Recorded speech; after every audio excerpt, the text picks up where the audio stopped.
Hundreds of bright red feathery worms anchor to a whale's ribcage like flowers growing from a corpse.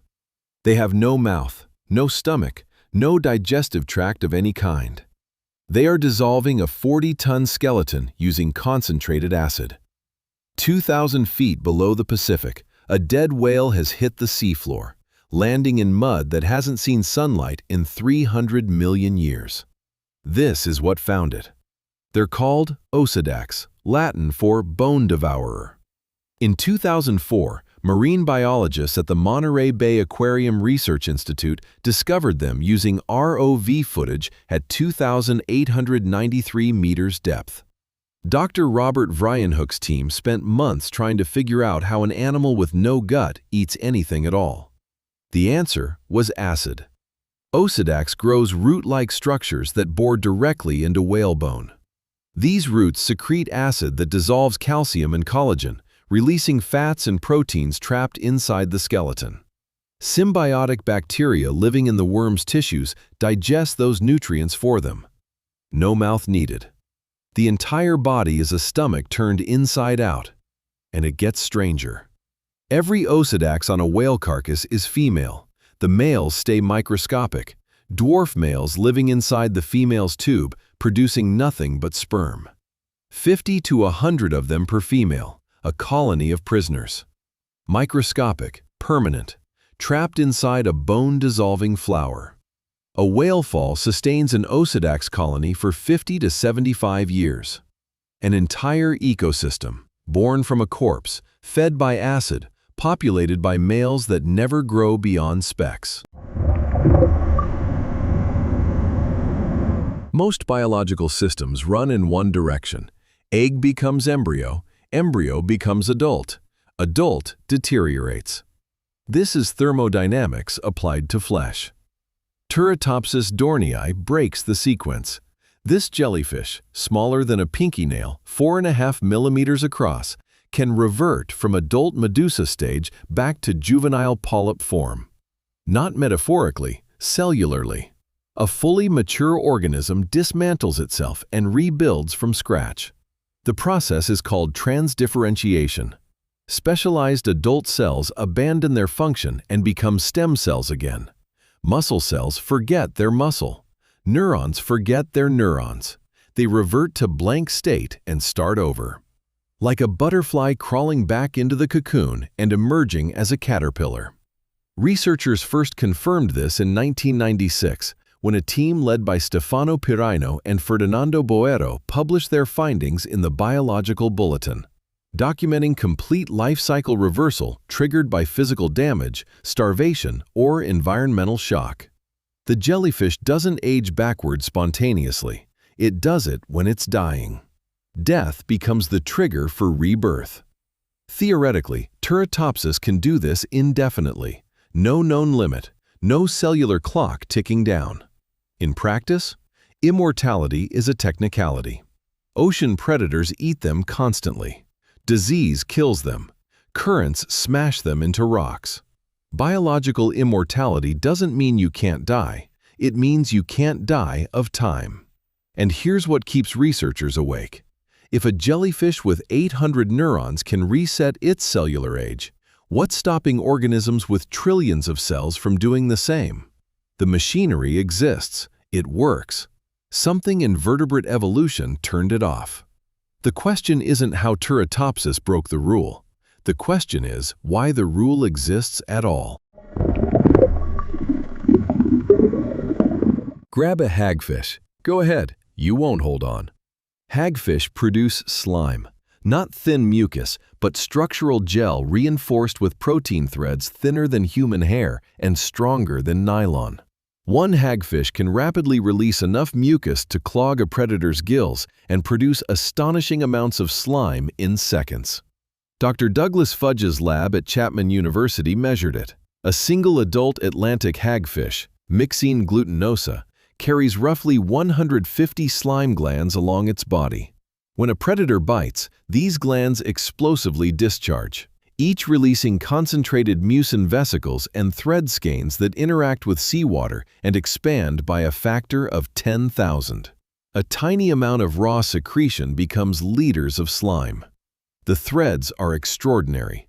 Each one starts coiled inside a single cell, wound into a skein roughly 150 micrometers across. Unraveled, a single thread stretches 15 centimeters.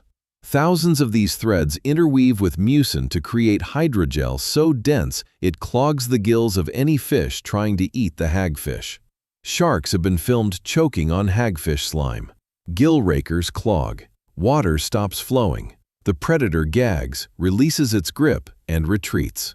And the hagfish? It ties itself in a knot, literally. It forms an overhand knot near its tail, slides the knot forward along its body, and scrapes the slime off its own skin. Clean in seconds, ready to produce more. 400 million years. That's how long hagfish have existed in roughly their current form. Before trees, before dinosaurs, before bones existed in vertebrates. The slime defense predates nearly every predator that currently hunts them. Evolution's oldest security system. And nothing has cracked it. And before anything learned to weaponize light in total darkness. The deep Pacific again. 600 to 800 meters down, a fish hovers motionless in water barely above freezing. Its head is transparent, not translucent, not slightly see-through, fully transparent, a fluid-filled dome of soft tissue replacing what should be bone and skin. Through that dome, two barrel-shaped green eyes point straight up, scanning for silhouettes of prey against faint light filtering from the surface. This is Macropinna microstoma, the barreleye fish. First described in 1939 by marine biologist W.M. Chapman, but not photographed alive until 2004, when MBARI's ROV captured footage that rewrote what scientists thought they knew. For 65 years, researchers assumed the eyes were fixed, locked pointing upward. The 2004 footage showed something else. The eyes rotate.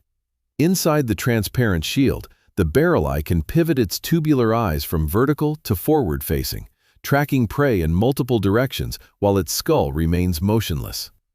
The transparent dome isn't decorative, it's armor. At these depths, the barreleye steals food from siphonophores, colonial organisms trailing stinging tentacles up to 30 feet long. The fluid-filled cranial shield protects the barreleye's eyes from those stings while it picks food directly from the tentacles. Evolution's solution to hunting near venomous predators: remove the skull. Replace it with a transparent shield.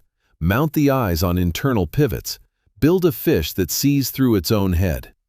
What we call eyes on the barreleye's face, those two dark spots above the mouth, aren't eyes at all. They're olfactory organs. The real eyes are behind them, embedded deep inside the skull, glowing green from a yellow pigment that filters bioluminescent light. Everything about this animal's face is a lie. Bring it to the surface and the dome ruptures. The eyes collapse. The fish becomes a deflated sack of gel. 1,200 meters down, Cycrolutes marcitus hovers. Gelatinous flesh calibrated to 120 atmospheres of pressure. No swim bladder, no muscle tone, just passive flotation in water trying to crush it into the seafloor. At depth, it looks like a fish, unremarkable, slightly rounded, functional. It drifts above the bottom, mouth open, waiting for small crustaceans to float within range. Now drag it to the surface. 60 atmospheres of support vanish in minutes. The gel expands without external pressure holding it in shape. The structure collapses. Eyes bulge outward. The face slumps into the drooping, gelatinous mass you've seen in every meme.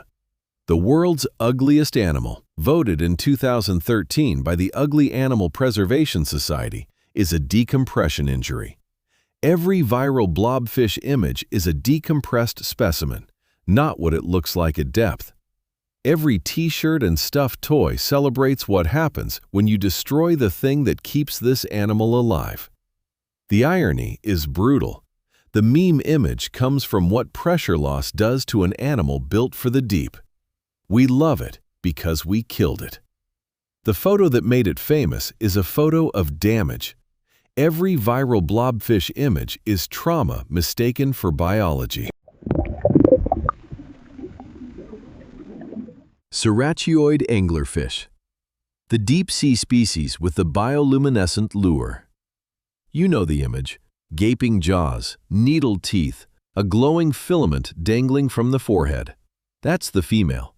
You've never seen the male, because by the time mating is complete, the male has been reduced to tissue. In species like Ceratias holboeli and Cryptoceras cousii, the male anglerfish is born with one biological imperative: find a female. He is tiny, 1/10 her size, sometimes less. His digestive system degenerates shortly after maturity. He cannot feed himself. He has a limited window before he starves.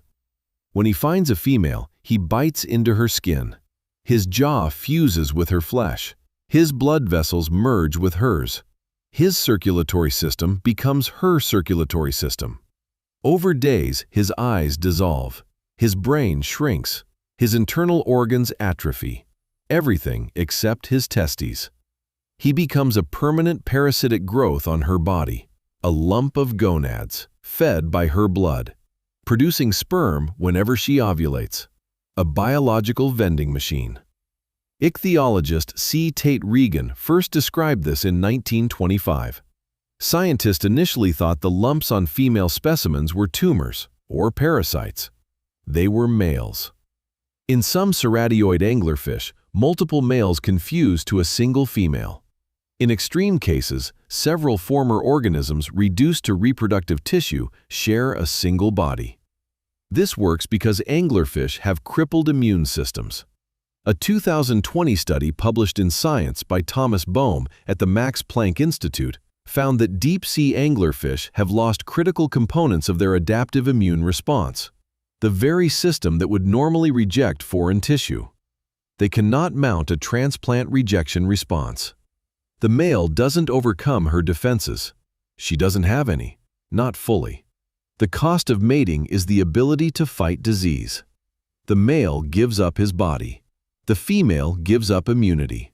Both lose something fundamental to gain the only thing that matters in the abyss: guaranteed reproduction in an ocean so vast that finding a mate twice would be a statistical miracle.